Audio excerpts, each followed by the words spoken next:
Item ಯಾವುದೇ ಇರಲಿ try ಮಾಡಿ ಆಚಿ ಚಿಕನ್ ಮಸಾಲಾ. ಬಿಕ್ಲು ಶಿವ ಮರ್ಡರ್ ಪ್ರಕರಣಕ್ಕೆ ಸಂಬಂಧಪಟ್ಟಂತೆ ಪ್ರಮುಖ ಆರೋಪಿಯಾಗಿದ್ದಂತ ಶಾಸಕರು ಈಗ ತಗಲಾಕೊಂಡಿದ್ದಾರೆ. ಭೈರತಿ ಬಸವರಾಜ್ ಅವರನ್ನ ಅರೆಸ್ಟ್ ಮಾಡಲಾಗಿದೆ.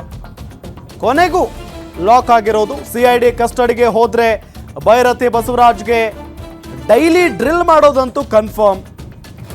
ಭೈರತಿಯನ್ನ ಕಸ್ಟಡಿಗೆ ಕೊಡುವಂತೆ ಸಿಐಡಿ ವಾದ. 42ನೇ ಜನಪ್ರತಿನಿಧಿಗಳ ವಿಶೇಷ ಕೋರ್ಟ್ನಲ್ಲಿ ವಿಚಾರಣೆ ನಡೀತಾ ಇದೆ. ರಿಯಲ್ ಎಸ್ಟೇಟ್ ಜಿದ್ದಿನಿಂದಲೇ ಬಿಕ್ಲು ಶಿವ ಕೊಲೆ ಅಂತ ಆರೋಪಿಸಲಾಗಿದೆ. ಈಗ ಬಿಕ್ಲು ಶಿವ ಮರ್ಡರ್ ಆಗಿದ್ದಂತಹ ಸಂದರ್ಭದಲ್ಲಿ ಯಾವ ಕಾರಣಕ್ಕ ಕೊಲೆ ಮಾಡಲಾಗಿದೆ ಅನ್ನೋ ಒಂದು ಪ್ರಶ್ನೆ ಅಂತೂ ಸಹಜವಾಗಿದ್ದೇ ಇತ್ತು. ಸೊ ಆಗ ಹೊರಗಡೆ ಬಂದಿದ್ದಂತ ವಿಚಾರ ರಿಯಲ್ ಎಸ್ಟೇಟ್. ಸಿಐಡಿ ಪರ ಎಸ್ಪಿಪಿ ಅಶೋಕ್ ಕುಮಾರ್ ವಾದವನ್ನ ಮಂಡನೆ ಮಾಡ್ತಾ ಇದ್ದಾರೆ. ಇದು ಪಕ್ಕಾ ಪ್ರೀ ಪ್ಲಾನ್ಡ್ ಕೊಲೆ. ಪ್ರಮುಖ ಆರೋಪಿಗಳ ಜೊತೆಗೆ ಭೈರತಿ ಲಿಂಕ್ ಇದೆ. ಅಲ್ಲದೆ ಈ ಹಿಂದಿನ ವಿಚಾರಣೆಯಲ್ಲಿ ಬಸವರಾಜ್ ತಪ್ಪು ಮಾಹಿತಿಯನ್ನ ಕೂಡ ನೀಡಿದ್ದಾರೆ. ಅದಕ್ಕೆ ಪೂರಕವಾದ ದಾಖಲೆಗಳನ್ನ ಸಿಐಡಿ ಸಂಗ್ರಹಿಸಿದೆ ಅಂತ ಎಸ್ಪಿಪಿ ವಾದವನ್ನ ಮಂಡಿಸಿದ್ದಾರೆ. ಸಾಕಷ್ಟು ಸಾಕ್ಷಿಗಳನ್ನ ಕಲೆ ಹಾಕಲಾಗಿದೆ ಅಂತ ಎಸ್ಪಿಪಿ ಅಶೋಕ್ ನಾಯಕ್ ವಾದ ಮಾಡಿದ್ದಾರೆ. ಈಗಾಗಲೇ ಭೈರತಿ ಸಹಚರ ಮಲಯಾಳಿ ಅಜಿತ್ ಸಿಐಡಿ ಕಸ್ಟಡಿಯಲ್ಲಿರೋದು. ಫೆಬ್ರವರಿ 19ರವರೆಗೆ A20 ಅಜಿತ್ ಸಿಐಡಿ ಕಸ್ಟಡಿಯಲ್ಲೇ ಇರ್ತಾರೆ. ಅಂದರೆ ಜನಪ್ರತಿನಿಧಿಗಳ ವಿಶೇಷ ನ್ಯಾಯಾಲಯ ಈಗಾಗಲೇ ಆದೇಶವನ್ನು ಹೊರಡಿಸಿರೋದು ಗಮನಿಸ್ತಾ ಇದ್ದೀವಿ. ಈ ಒಂದು ಪ್ರಕರಣ ಆದ ದಿನದಿಂದಲೂ ಕೂಡ ಭೈರತಿ ಬಸವರಾಜ್ ಅವರು ನಾಪತ್ತೆಯಾಗಿದ್ದರು. ಸೊ ಆ ನಿಟ್ಟಿನಲ್ಲಿ ಎಲ್ಲಿ ಹೋಗಿದ್ದಾರೆ ಈ ಒಬ್ಬ ಆರೋಪಿ ಅನ್ನೋ ಒಂದು ಪ್ರಶ್ನೆ ಸಹಜವಾಗಿದ್ದೇ ಇತ್ತು. ಇಷ್ಟು ದಿನಗಳ ಕಾಲ ಬೇಕಾಯ್ತಾ ಭೈರತಿ ಬಸವರಾಜ್ ಅವರನ್ನು ಅರೆಸ್ಟ್ ಮಾಡೋದಕ್ಕೆ ಅನ್ನೋ ನಿಟ್ಟಿನಲ್ಲಿ. ಸೊ ಅದಾದ ನಂತರ ಈಗ ವಶಕ್ಕೆ ಪಡೆದಿದ್ದಾರೆ. ವಶಕ್ಕೆ ಪಡೆದ ನಂತರ ಅವರನ್ನು ಅಂದರೆ ಕಸ್ಟಡಿಗೆ ಕೇಳುವಂಥ ಒಂದು ಸಾಧ್ಯತೆಯೂ ಕೂಡ ಇದೆ. ಅದಾದ ನಂತರ ಕಸ್ಟಡಿಗೆ ಹೋದರೆ ಸಂಪೂರ್ಣವಾದಂಥ ವಿಚಾರಣೆ ಆಗೋವರೆಗೂ ಹೊರಗಡೆ ಬಿಡಲ್ಲ. ಹಾಗಾದರೆ ಏನಿದು ಪ್ರಕರಣ ಅನ್ನೋದನ್ನು ಕೂಡ ನಾವು ಗಮನಿಸ್ತಾ ಹೋಗೋಣ.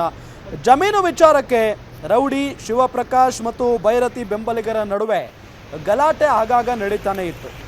ಬೀದರಹಳ್ಳಿ ಹೋಬಳಿ ಕಿತ್ತಗನೂರು ಸಿಂಗಾರೆಡ್ಡಿ ಎಂಬುವವರಿಗೆ ಸೇರಿದಂಥ ಜಮೀನು ವಿಚಾರಕ್ಕೆ ಸಂಬಂಧಪಟ್ಟಂತೆ ಸರ್ವೆ ನಂಬರ್ 212 GPA ಮಾಡಿಸಿಕೊಂಡಿದ್ದ ರೌಡಿ ಶೀಟರ್ ಶಿವಪ್ರಕಾಶ್ ಏನು GPA ಕ್ಯಾನ್ಸಲ್ ಮಾಡಬೇಕು, ಪೊಸಿಷನ್ ಬಿಟ್ಕೊಡ್ಬೇಕು ಅಂತ ಹೇಳಿ ಮತ್ತೊಂದು ಗ್ಯಾಂಗ್ ದೂರನ್ನು ಕೊಟ್ಟಿತ್ತು. ಜಗದೀಶ್ ಅಲಿಯಾಸ್ ಜಗ್ಗನ ಗ್ಯಾಂಗ್ನಿಂದ ರೌಡಿ ಶಿವಪ್ರಕಾಶ್ಗೆ ಬೆದರಿಕೆಯನ್ನು ಕೂಡ ಹಾಕಲಾಗಿತ್ತು. ಕಳೆದ ಫೆಬ್ರವರಿಯಲ್ಲಿ ಪೊಲೀಸ್ ಕಮಿಷನರ್ಗೆ ಶಿವಪ್ರಕಾಶ್ ದೂರನ್ನು ಕೊಟ್ಟಿದ್ದ. ಭೈರತಿ ಬಸವರಾಜ್ ಹಾಗೂ ಗ್ಯಾಂಗ್ನಿಂದ ಜೀವ ಬೆದರಿಕೆ ಇದೆ ಅಂತ ಹೇಳಿ ಶಿವಪ್ರಕಾಶ್ ದೂರನ್ನು ಕೊಟ್ಟಿದ್ದ. ಶಿವಪ್ರಕಾಶ್ ಅಂತ ಅಂದರೆ ಈಗ ಕೊಲೆ ಆಗಿರುವಂಥ ವ್ಯಕ್ತಿ, ಕೊಲೆ ಆಗಿರುವಂಥ ರೌಡಿ ಶೀಟರ್ ಬಿಕ್ಲು ಶಿವ. ಬೆದರಿಕೆ ಹಾಕಿದ್ದ ವಿಡಿಯೋ ಸಮೇತ ರೌಡಿ ಶೀಟರ್ ದೂರನ್ನು ಕೊಟ್ಟಿದ್ದ. ಆಗ ಭೈರತಿ ಬಸವರಾಜ್, ಜಗದೀಶ್ ಅಲಿಯಾಸ್ ಜಗ್ಗ, ಕಿರಣ್ ಸಹಚರರ ವಿರುದ್ಧ ದೂರನ್ನು ದಾಖಲು ಮಾಡಲಾಗಿತ್ತು. ಭಾರತಿ ನಗರ ಪೊಲೀಸ್ ಠಾಣೆಯಲ್ಲೇ FIR ಕೂಡ ದಾಖಲಾಗಿತ್ತು. ದೂರು ಕೊಟ್ಟ 4 ತಿಂಗಳುಗಳಲ್ಲೇ ರೌಡಿ ಶೀಟರ್ ಶಿವಪ್ರಕಾಶ್ ಕೊಲೆ ಆಗಿತ್ತು. ಬಿಕ್ಲು ಶಿವನ ಕೊಲೆ ಆಗಿತ್ತು ದೂರು ಕೊಟ್ಟ 4 ತಿಂಗಳಲ್ಲೇ. ಅಂದರೆ ಆತನಿಗೆ ಮೊದಲೇ ಜೀವ ಭಯ ಇತ್ತು ಮತ್ತು ಕೊಲೆ ಮಾಡ್ತಾರೆ ಅನ್ನೋದು ಕೂಡ ಆತನಿಗೆ ಗೊತ್ತಾಗಿತ್ತು.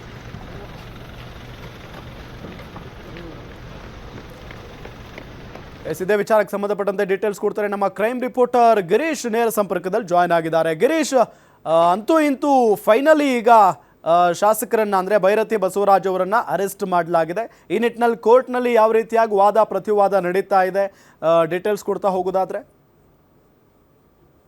ಬಿಕ್ಲು ಶಿವನ ಕೊಲೆಯಾಗಿದ್ದು ಜುಲೈ 2025ರಲ್ಲಿ. ಇಲ್ಲಿಗೆ ಸುಮಾರು 8 ತಿಂಗಳ ಹಿಂದೆ ಆ ಒಂದು ಕೊಲೆ ನಡೆದಿತ್ತು. ಆ ಒಂದು ಕೊಲೆಯಲ್ಲಿ ಅತಿ ಪ್ರಮುಖವಾಗಿ A1 ಜಗ್ಗ ಆದ್ರೆ A5 ಅಲ್ಲಿ ಪ್ರಸ್ತುತ ಶಾಸಕರಾಗಿರುವ ಕೇರ್ಪುರಂನ ವಿಧಾನಸಭಾ ಕ್ಷೇತ್ರದ ಶಾಸಕರಾದಂತಹ ಏನು ಭೈರತಿ ಬಸವರಾಜ್ ಅವರು A5 ಆರೋಪಿಯಾಗಿ ತಗಲಾಕೊಂಡಿದ್ರು ಅಂತಾನೆ ಹೇಳ್ಬೋದು. ನಂತರದಲ್ಲಿ ಏನು ಸ್ಥಳೀಯ ಭಾರತೀನಗರ ಪೊಲೀಸ್ ಠಾಣೆಯಲ್ಲಿ ಬಿಕ್ಲು ಶಿವನ ತಾಯಿಯವರು ಏನು ಭೈರತಿ ಬಸವರಾಜ್ ಅವರನ್ನು ಸೇರಿಸಿ ಒಂದು ಸುಮಾರು 20 ಜನರ ತಂಡ ನನ್ನ ಮಗನನ್ನ ಕೊಂದಿದೆ ಎಂದು ಒಂದು ಆರೋಪಿಸಿ ದೂರನ್ನು ದಾಖಲು ಮಾಡಿದ್ರು.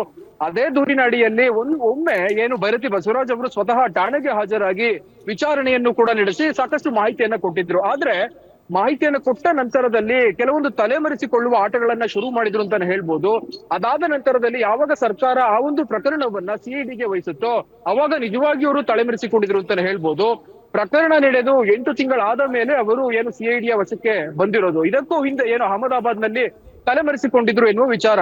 ಅಷ್ಟಕ್ಕೂ ಈ ಒಂದು ಬಿಕ್ಲು ಶಿವನ ಕೊಲೆ ಯಾವ ಒಂದು ಆರೋಪದಲ್ಲಿ ಆಯ್ತು, ಯಾವ ಒಂದು ಕಾರಣಕ್ಕಾಗಿ ಭೈರತಿ ಬಸವರಾಜ್ ಅವರು ಅಲ್ಲಿ ಸಿಕ್ಕಾಕೊಂಡ್ರು ಅಂತ ನೋಡ್ತಾ ಹೋದ್ರೆ ನೀವು ಹೇಳಿದ ರೀತಿಯಲ್ಲಿ ಕಿತ್ತಗನೂರಿನಲ್ಲಿರುವ ಒಂದು ಜಮೀನ್ ಸರ್ವೆ ನಂಬರ್ನ ಜಿಪಿಯನ್ನ ಈ ಒಬ್ಬ ಏನು ಮೃತ ಬಿಕ್ಲು ಶಿವ ಪಡ್ಕೊಂಡಿದ್ದ, ಅದನ್ನ ನೀನು ಆ ಒಂದು ಜಿಪಿಯನ್ನ ಕ್ಯಾನ್ಸಲ್ ಮಾಡಿ ನಮ್ಮ ಹುಡುಗರಿಗೆ ಮಾಡ್ಕೊಡ್ಬೇಕು ಎಂದು ಭೈರತಿ ಬಸವರಾಜ್ ಹಾಗೂ ಏನು ಮತ್ತೊಬ್ಬ ಅವರ ಸಹಚರರು ಅಥವಾ ಅವರ ಆತ್ಮೀಯರು ಆದಂತಹ ಜಗ್ಗ ಅವರನ್ನು ಹೆದರಿಸಿದ್ದ. ಈ ಒಂದು ಹಿನ್ನೆಲೆಯಲ್ಲಿ ಸ್ವತಃ ಬಿಕ್ಲು ಶಿವನೇ ಏನು ಭಾರತೀನಗರ ಠಾಣೆಗೆ ಹೋಗಿ ಭೈರತಿ ಬಸವರಾಜ್ ಹಾಗೂ ಜಗ್ಗ ನನ್ನನ್ನ ಮುಗಿಸೋಕೆ ಸಂಚನ ಮಾಡ್ತಾ ಇದ್ದಾರೆ ಎನ್ನುವ ಒಂದು ದೂರನ್ನು ದಾಖಲಾಗಿತ್ತು. ಅದೇ ರೀತಿ ಇದೆಲ್ಲ ಆದ ನಂತರದಲ್ಲಿ ಮೃತ ಬಿಕ್ಲು ಶಿವನ ಮೊಬೈಲ್ ಫೋನ್ ನಲ್ಲಿದ್ದ ಆಡಿಯೋ ಕರೆಗಳನ್ನು ಸಹ ಸಿಐಡಿ ಅಧಿಕಾರಿಗಳು ಕೇಳಿಸ್ಕೊಂಡಿದ್ರು. ಅಲ್ಲಿ ಕ್ಲಿಯರ್ ಕಟ್ ಆಗಿ ಏನು ಭೈರತಿ ಬಸವರಾಜ್ ಅವರು ನಿಂದು ಜಾಸ್ತಿ ಆಗಿದೆ, ಸದ್ಯದಲ್ಲಿ ನಿನಗೆ ಒಂದು ಗತಿಯನ್ನ ಕಾಣಿಸ್ತೀನಿ ಎನ್ನುವ ಒಂದು ಹೇಳಿಕೆಯನ್ನ ನೀಡಿದ್ರು ಅನ್ನೋದು ಪ್ರಸ್ತುತ ಮಾಹಿತಿ. ನಂತರದಲ್ಲಿ ಸುಪ್ರೀಂಗೂ ಸಹ ಏನು ಭೈರತಿ ಬಸವರಾಜ್ ಅವರು ಅರ್ಜಿಯನ್ನ ಸಲ್ಲಿಸಿದ್ರು, ನನಗೆ ನಿರೀಕ್ಷಣಾ ಜಾಮೀನು ಬೇಕು ಅಂತ. ಆದ್ರೆ ಭೈರತಿ ಬಸವರಾಜ್ ಅವರ ವಕೀಲರೇ ಒಂದು ಎಡವಟ್ಟನ್ನ ಮಾಡ್ತಾರೆ. ಅವರು ಹೇಳಿದ ಒಂದು ಹೇಳಿಕೆ, ನನ್ನ ಕಕ್ಷಿದಾರರಾದಂತಹ ಭೈರತಿ ಬಸವರಾಜ್ ಆಗಿರ್ಬಹುದು, ಅದೇ ರೀತಿ ಏನು A1 ಆರೋಪಿ ಜಗ್ಗ, ಇವರಿಬ್ಬರಿಗೂ ಯಾವುದೇ ಸಂಬಂಧವಿಲ್ಲ ಅಂತ ಹೇಳಿದ್ರು. ಆದ್ರೆ ಯಾವಾಗ ಸಿಐಡಿ ಅಧಿಕಾರಿಗಳು ಅದೇ ರೀತಿ ಭಾರತೀನಗರ ಪೊಲೀಸ್ ಇನ್ಸ್ಪೆಕ್ಟರ್ ಆಗಿರ್ಬೋದು ಅಧಿಕಾರಿಗಳು ಈ ಒಂದು ತನಿಖೆಯಲ್ಲಿ ಸಾಕ್ಷ್ಯವನ್ನ ಸಂಗ್ರಹಿಸಿದ್ರು, ಅದರಲ್ಲೂ ಅತಿ ಪ್ರಮುಖವಾಗಿ ಆಡಿಯೋ ಸಾಕ್ಷ್ಯವನ್ನ ಸಂಗ್ರಹಿಸಿದ್ರು. ಅದರಲ್ಲಿ ಅದನ್ನ ಸುಪ್ರೀಂ ಜಡ್ಜ್ಗಳ ಮುಂದೆ ಇಟ್ಟಾಗ ಅವರು ಒಂದು ಪಕ್ಷ ನೀವು ನನಗೆ ಸಂಬಂಧ ಇದೆ ಅಂದಿದ್ರೆ ನಿಮ್ಗೆ ಎಲ್ಲೋ ಒಂದು ಕಡೆ ಏನು ಬೇಲನ್ನ ಮಂಜೂರು ಮಾಡ್ತಾ ಇದ್ವಿ ಅಥವಾ ನಿರೀಕ್ಷಣಾ ಜಾಮೀನನ್ನ ಮಂಜೂರು ಮಾಡ್ತಾ ಇದ್ವಿ, ಆದ್ರೆ ನನಗೂ ಆತನಿಗೂ ಸಂಬಂಧವೇ ಇಲ್ಲ ಎನ್ನುವ ಕಾರಣಕ್ಕಾಗಿ ನೀವು ವಿಚಾರಣೆಯನ್ನು ಎದುರಿಸಲೇಬೇಕು ಅಂತ ಹೇಳಿ ಅವರ ನಿರೀಕ್ಷಣಾ ಜಾಮೀನನ್ನ ಬಂದ್ ಮಾಡಿತ್ತು. ನಂತರದಲ್ಲಿ ನಿನ್ನೆ ಅವರು ಏನು ಕೆಂಪೇಗೌಡ ಇಂಟರ್ನ್ಯಾಷನಲ್ ಏರ್ಪೋರ್ಟ್ ನಲ್ಲಿ ಸಿಐಡಿ ಅಧಿಕಾರಿಗಳ ವಶಕ್ಕೆ ಬರ್ತಾರೆ. ಇವತ್ತು ಪ್ರಸ್ತುತವಾಗಿ ಏನಾಯ್ತು ಅಂತ ನೋಡ್ತಾ ಹೋದ್ರೆ, ಮೊದಲನೇದಾಗಿ ಅವರನ್ನ ಏನು ಬೌರಿಂಗ್ ಆಸ್ಪತ್ರೆಯಲ್ಲಿ ಮೆಡಿಕಲ್ ಟೆಸ್ಟ್ ಗಾಗಿ ಕರೆದೊಯ್ದಿದ್ರು. ಅಲ್ಲಿ ಮೆಡಿಕಲ್ ಟೆಸ್ಟ್ ಆದ ನಂತರದಲ್ಲಿ ಏನು ಮ್ಯಾಜಿಸ್ಟ್ರೇಟ್ ಕೋರ್ಟ್ ನ 42ನೇ ಜನಪ್ರತಿನಿಧಿಗಳ ವಿಶೇಷ ನ್ಯಾಯಾಲಯಕ್ಕೆ ಅವರನ್ನು ಹಾಜರುಪಡಿಸಿದ್ದಾರೆ. ಅಲ್ಲಿ ಎಸ್ಪಿಪಿ ವಕೀಲರಾದಂತಹ ಅಶೋಕ್ ಕುಮಾರ್ ಏನಿದ್ದಾರೆ ಸಾಕಷ್ಟು ವಾದವನ್ನು ಮಂಡಿಸ್ತಾ ಇದ್ದಾರೆ ಅಂತ ಹೇಳ್ಬೋದು. ಏನು ಭೈರತಿ ಬಸವರಾಜ್ ಅವರ ಕಡೆಯ ವಕೀಲರು ಸಾಕಷ್ಟು ವಾದವನ್ನು ಮಂಡಿಸ್ತಾ ಇದ್ದಾರೆ. ಅತಿ ಪ್ರಮುಖವಾಗಿ ಏನು ಎಸ್ಪಿಪಿ ಅವರ ವಾದ ಹೀಗಿದೆ, ಈ ಹಿಂದೆ ಏನು ಸಾಕಷ್ಟು ರೀತಿಯಲ್ಲಿ ಆರೋಪಿಗಳ ಜೊತೆ ಅಕ್ರಮವಾದಂತಹ ಚಟುವಟಿಕೆಗಳಲ್ಲಿ ಭೈರತಿ ಅವರು ಭಾಗಿಯಾಗಿದ್ರು. ಅದಕ್ಕೆ ಸಂಬಂಧಪಟ್ಟಂತಹ ಫೋಟೋಗಳಾಗಿರ್ಬೋದು, ವಿಡಿಯೋಗಳಾಗಿರ್ಬೋದು ನಮ್ಮ ಹತ್ರ ಇದೆ. ಇವೆಲ್ಲವನ್ನೂ ಸಹ ನಾವು ಕೋರ್ಟ್ಗಾಗ್ಲಿ ಸುಪ್ರೀಂ ಕೋರ್ಟ್ಗಾಗ್ಲಿ ಸಬ್ಮಿಟ್ ಮಾಡಿ ಅಲ್ಲಿ ಅವರ ನಿರೀಕ್ಷಣಾ ಜಾಮೀನು ಕ್ಯಾನ್ಸಲ್ ಆಗಿದೆ. ಈ ಒಂದು ಹಿನ್ನೆಲೆಯಲ್ಲಿ ರಿಮ್ಯಾಂಡ್ ಅರ್ಜಿಯ ಪ್ರಕಾರ ಏನು ನಮಗೆ ಅಂದ್ರೆ ಸಿಐಡಿಗೆ ಅವರನ್ನ ಹೆಚ್ಚಿನ ಮಾಹಿತಿಯನ್ನ ಪಡೀಲಿಕ್ಕೆ ನಮ್ಮ ವಶಕ್ಕೆ ನೀಡಬೇಕು ಎನ್ನುವುದು ಎಸ್ಪಿಪಿ ಏನು ಅಶೋಕ್ ಕುಮಾರ್ ಅವರ ವಾದ. ಆದ್ರೆ ಭೈರತಿ ಬಸವರಾಜ್ ಅವರ ಪರ ವಕೀಲರ ವಾದ ಏನು ಅಂತ ನೋಡ್ತಾ ಹೋದ್ರೆ, ಈ ಹಿಂದೆ ಭಾರತೀನಗರ ಪೊಲೀಸ್ ಠಾಣೆಗೆ ಸಾಕಷ್ಟು ಬಾರಿ ವಿಚಾರಣೆಗೆ ಹಾಜರಾಗಿ ಸಾಕಷ್ಟು ಮಾಹಿತಿಗಳನ್ನು ನೀಡಿದ್ದಾರೆ ಭೈರತಿ ಬಸವರಾಜ್ ಅವರು. ಹೀಗಾಗಿ ಯಾವುದೇ ಕಾರಣಕ್ಕೂ ಅವರಿಗೆ ಹಾರ್ಟ್ ಪ್ರಾಬ್ಲಮ್ ಇದೆ. ಹೀಗಾಗಿ ಯಾವುದೇ ಕಾರಣಕ್ಕೂ ಏನು ಸಿಐಡಿ ಅಧಿಕಾರಿಗಳ ವಶಕ್ಕೆ ನೀಡಿದ್ದೆ ಆದ್ರೆ ನಿಜವಾಗಿಯೂ ಆರೋಗ್ಯ ಸಮಸ್ಯೆ ಹೆಚ್ಚಾಗುತ್ತೆ. ಈ ಒಂದು ಹಿನ್ನೆಲೆಯಲ್ಲಿ ಅವರನ್ನ ಏನು ನ್ಯಾಯಾಂಗ ಬಂಧನಕ್ಕೆ ಒಪ್ಪಿಸಿ ನಂತರದಲ್ಲಿ ಬೇಕಾದ್ರೆ ವಿಚಾರಣೆಯನ್ನ ಮಾಡ್ಕೊಳ್ಳಿ ಎನ್ನುವುದು ಭೈರತಿ ಬಸವರಾಜ್ ಅವರ ಪರವಾದ ವಕೀಲರ ವಾದ. ಆದ್ರೆ ಇಲ್ಲಿ ನೋಡುವ ಅಂಶ ಏನು ಅಂತ ಅಂದ್ರೆ, ಈಗಾಗಲೇ ಪಾರ್ಸಿಯಲ್ಲಿ ಏನು ಇವರ ಕೈವಾಡ ಪ್ರೂವ್ ಆಗಿರೋದ್ರಿಂದ ಏನು ಬಿಕ್ಲು ಶಿವ ಕೊಲೆ ಪ್ರಕರಣದಲ್ಲಿ ಅವರನ್ನ ಬಹುತೇಕ ರಿಮ್ಯಾಂಡ್ ಅರ್ಜಿಯ ಮುಖಾಂತರ ಸಿಐಡಿ ವಶಕ್ಕೆ ವಹಿಸುವ ಎಲ್ಲ ಸಾಧ್ಯತೆಗಳು ಕಾಣ್ತಾ ಇದೆ. ರಾಮ್, ಥ್ಯಾಂಕ್ ಯು ಗಿರೀಶ್ ತಮ್ಮೆಲ್ಲ ಮಾಹಿತಿಗಾಗಿ.